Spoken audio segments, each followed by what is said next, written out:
በቃ የተሰጠህን ነገር ቆጥረህ እንደማመስገን ትልቅ ነገር የለም። የሰው አይኑ የሚያርፈው ያጣው ነገር ላይ ነው፣ ቀዳዳው ላይ ነው። ግን እኮ ብዙ ነገር ነው ያለ። እውነት አንተ ያለህ ብዙ የሌላቸው ሰዎች አሉ። ቅድም መታበይ ላይ አትሄድ እንጂ አትድረስ እንጂ በእውነት ብዙ ሰዎች የሌላቸው። አሁን ይህንን አልጋ ላይ ተኝተህ ስልክህን ይዘህ ወይ በፒሲ ወይ በቲቪ ቁጭ ብለህ እያዳመጥክ ነው። በእርግጠኝነት በልተህ ነው እየሰማኸኝ ያለው። ገብቶሃል? ጠጥተህ ነው፣ የሆነ ሸልተር ውስጥ ነው ያለው ወይ መኪና ውስጥ ነው፣ የሆነ ነገር ውስጥ ነው። ግን እና አንተ የምታማራውን ህይወት ለመኖር የሚጸዱ ሰዎች አሉ። አንድ ጽሁፍ ነበር በጣም ይገርመኛል። በቃ ታክሲ እየጠበቅኩ ፀሐዩ ይምታኝ ግን ልራመድ የሚል ገብቶሃል? ዝናቡ የሚደብድበኝ ግን መራመድ ልቻል የሚል ብቻ የሆነ ሆስፒታል ውስጥ ሆነው አሁን አንተ እያማረርክበት ያለውን ህይወት ለመኖር የሚጥሩ ሰዎች አሉ። አይበቃም ይሄ ለማመስገን? ግን ሰው እግዚአብሔርን ለማመስገን የሆነ የጎደለውን ሰው ማየት አለበት ብዬ አላምንም። እኔ ሰዎችን አይታ አይደለም እግዚአብሔር ማመስገን ያለብን። ኒውትራሊ እግዚአብሔር የሚመሰገን አምላክ ነው። ስላኖረህ፣ ስለፈጠረ፣ ስላስገኘ እስከ ዛሬ ድረስ ጠብቆ ገብቷል።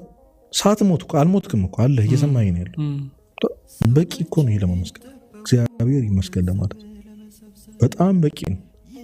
እና ሰው አንደኛ ተሰሎንቄ ላይ በሁሉ አመስግኑ ነው የሚለው ክርስቶስ። በሁሉም ነገር እግዚአብሔርን እንደማመስገን የሚቀጥል ነገር የለም። እና እኔ ከማንም ጋር ውድድር አይደለም የሚል አንድ ጓደኛ ላይ ከማንም ጋር ውድድር ውስጥ አይደለም።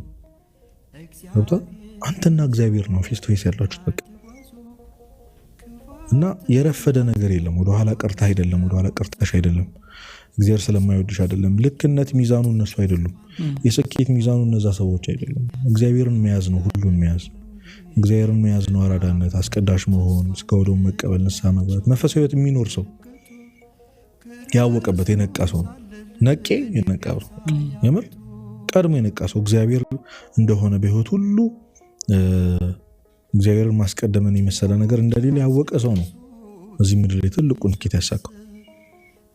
እንደምታያቸው ሴቶች በጣም ያማምሩ ቀሚስ ላታረግ ትችላለሽ፣ እነዛን ሜካፖች ላታረግ ትችላለሽ። ግን እግዚአብሔር የሚኮራባትና አይኑ ቶሎ የሚያርፈው ግን አንቺ ላይ ምን ትፈልጊያለሽ? ከዚህ በዓለም ጌጥ ካሸበረቁ ሴቶች ይልቅ ራሷን ሆና በቀሚስ አሸብርቃ ነጠላዋን አድርጋ ግን ራሷን ከሌሎች ሰው ጋር የምታደርስ ሴት እዛ እሷ ላይ ነው እግዚአብሔር አይኑ ያለው። አንተ ላይ የተደበቅከው የወደቅከው እግዚአብሔር እኮ ካላቸው እንዳላቸው ከሚሰማቸው ሰዎች ይልቅ ለደካሞችና እንደኛ ላሉ ለኃጢአተኞች ለወደቁት ምንም ለሌላቸው በጣም ቅርብ እኮ እግዚአብሔር እኮ የደሃ አምላክ ነው። መስከሄዙናም ወጣ መጠጊያም ማርያም እንደው አንዳንዴ ሁሉ ነገር ስታገኝ እግዚአብሔርን እንዳታጣ መፍራት አለብህ። የምር መፍራት አለብህና በጉድለቱ ሁሉ አብሮህ የሚሆን እዚሁ ላይ የተናገርኩት እንግዲህ ድጋሚ ካልሰሙት ልድገምላቸው። አንድ ጊዜ ዲያብሎስ እግዚአብሔርን ብርቶቹን ያላቸውን ሰዎች ሁሉ ለኔ ተዋቸው፣ እነሱን ነው ይችላቸዋለሁ፣ ደካሞቹን ግን አልችላቸውም፣ ምክንያቱም ድካማቸውን አምነው ስለተቀበሉ ወደ አንተ ተጠግተዋል። እግዚአብሔር ያንተ አምላክ ነው፣ ያንቺ አምላክ ነው። ላለው ሰው የሚያሽቀብጥ የሆነ አይነት ሰውዬ እንዳይመስላችሁ እግዚአብሔር እውነት አለው ለሚለው ምናምን ያለ ሰው አይደለም። ሰው ሁሉ ለሚያውቀው ለፌመሱ ሰው አይደለም። ለነሱም እኮ አላቸው አይላቸውም ያልኩ አይደለም። ግን ለአንተ ለተሰበርከው ግን በጣም ቅርብ እውነት ቅዱስ ዳዊት እኮ ብሏል እኮ በቃ መንፈሱ የተሰበረ እግዚአብሔር ቅርብ ነው ይወደዋል። ያንስ ስብር ላለ ሰው እግዚአብሔር አለለት። በጣም ለተዋረደው በፈራረሰ ቤት ውስጥ ለሚኖር ፋንሲ ህይወት ለማይኖር ሰው እግዚአብሔር አለለት። ምን ትፈልጋለህ ከዚህ በላይ? እንደ እግዚአብሔር እኮ ትልቅ ሀብት የለም እኮ። እና እኔ እወቁበት ነው ደካማነታችሁን፣ ዝቅ ብሎ የተሰማችሁ ስሜት እወቁበት፣ አመስግኑበት፣ እግዚአብሔር ይመስገን በሉ። ይገረሙባቸዋል። የሆነ ቀን ክላክስ አድርገው ከመኪና ወርደው አንተ ያለህን ሰላም ለምን እነሱ እንደሌለው የሚጠይቅበት ቀን ይመጣል። ያኔ እግዚአብሔር እንደሆነ ትነግረዋለህ።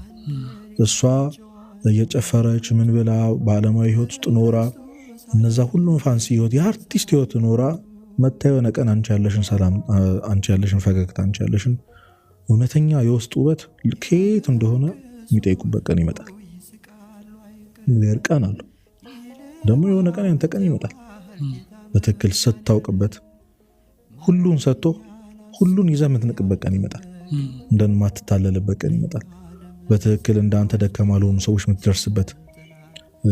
ቅዱስ ዮሐንስ አፈወርቅ አንተ ልብስና ጫማ ስትቀያየር አንተን እያየ እግዚአብሔርን የሚያማርር ሰው እንዳለ አትርሳ ይላል። አትርሳ።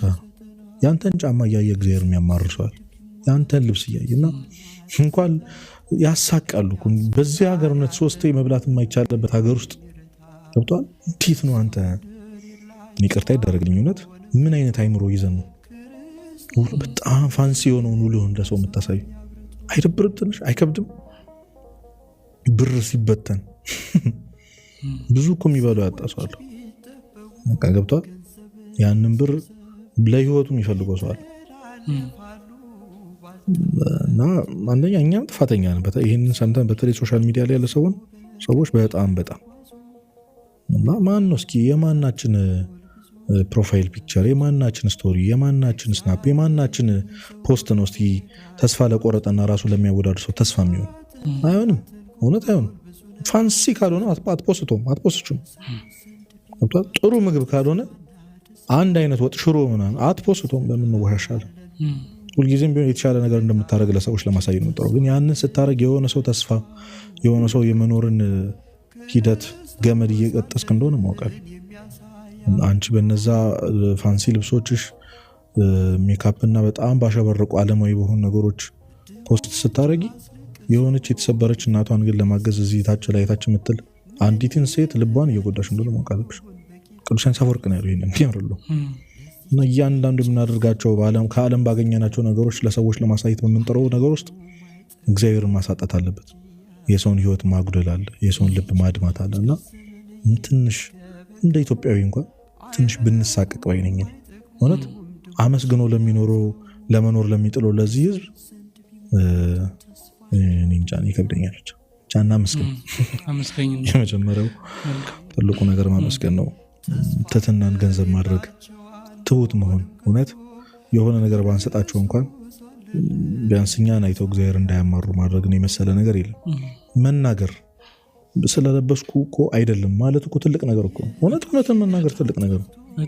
ሪል ህይወትን በጣም ብዙ ሰዎች እውነት ያው እንግዲህ ዞሮ ስለ ሶሻል ሚዲያ ነው የምናወራው። ምክንያቱም ዛሬ የሶሻል ሚዲያ ጊዜ ስለሆነ እና በጣም ብዙ ወጣት ደግሞ እያየ ያለው ሶሻል ሚዲያ ላይ ስለሆነ በሱ እድሜ ያሉ ሰዎች ሚሊየንስ የሚሰሩ ውጭ ሀገር የሚኖሩ በጣም ፋንሲ መኪኖች የሚነዱ ሰዎችን ምን ያየናቸው እኛ እንግዲህ በአካል አይደለም በሶሻል ሚዲያቸው እና እንጠንቀቅ ባይ ነኝ።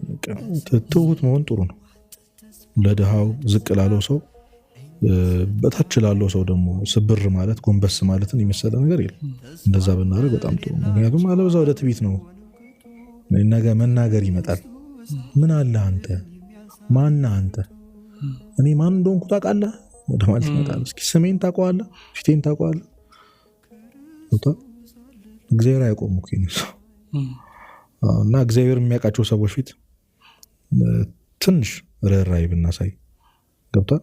ትንሽ በጣም እኮ ቅዱሳን አባቶች እኮ ንጉሥ ሆነው እነ ቅዱስ ዳዊት በጣም ብዙ የተከበሩ ሰዎች ሆነው ግን ራሳቸውን ዝቅ አድርገው ለሰዎች ይኖሩ የነበሩ ሰዎች ናቸው። እና ትህትናን ገንዘብ ማድረግ፣ የተሰጠህን ጸጋ ላይ ይታወቅ። ግዴታ አንተ ሰው የሆነውን ሁሉ መሆን የለብህም። ግዴታ ዝነኛ መሆን የለብህም። ግዴታ ሀብታም መሆን የለብህም። በቃ ጸጋ አሁን በተሰጠህ ነገር ማገልገል ሊሆን ይችላል።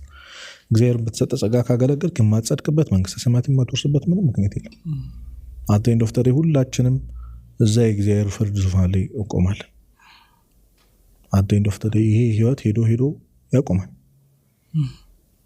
እኩል የምንሆንበት ጊዜ አለ። ራቁትህን የምትሆንበት ጊዜ ይመጣል። ባዶ ሆነ እንተያያለን።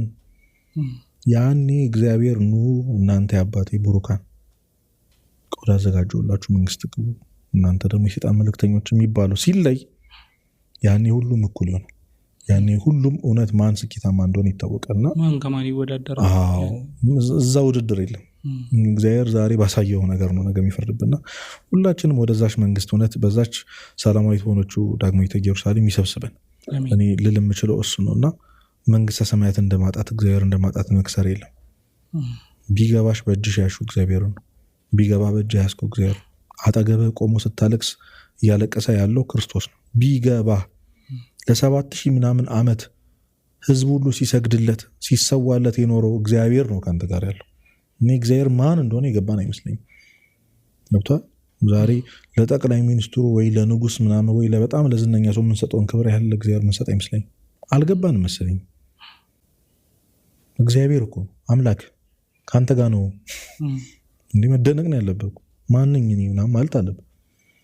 ማን ካንተ ጋር ነኝና አትፍራ ያለውን እግዚአብሔር ማሰብ ያስፈልጋል። በሐዘንሽ በምንሽ በሁሉ ነገር ውስጥ እና አንድ አባት ገነት ደርሶ መጥቶ በጣም ተገረመ። 3 ነገሮች አስገረሙኛል። መጀመሪያ በቃ መንግስተ ሰማያት ያገኟቸዋል ብዬ ያስባቸው ሰዎች አልነበሩም። ሁለተኛ ሲኦል ይሆናሉ፣ ሲኦል ይገባሉ ብለን ያሰብናቸው ሰዎች ደግሞ ሲኦል አልገቡም። ሶስተኛ በጣም የገረመኝ ራሴን ገነት አገኘሁታል። ገብቷል? እና ማን የእግዚአብሔር መንግስት እንደሚወርስ አናውቅም። መጨረሻው ግን እሱ ነው። አንደኛ ኦፍ ተደይ መኪና አይሄድም፣ እዛ ቤትህም አይሄድም፣ ፎቅህም፣ ሀብትህም፣ ፎሎወሮችህም ምንም። አሁን በጣም የምትጓጓለት ነገር ሞት የተባለው ነገር ይዘጓል። እሱ ደግሞ መቼ እንደሚመጣ አናውቅምና እነዚህ ይመስሉኛል።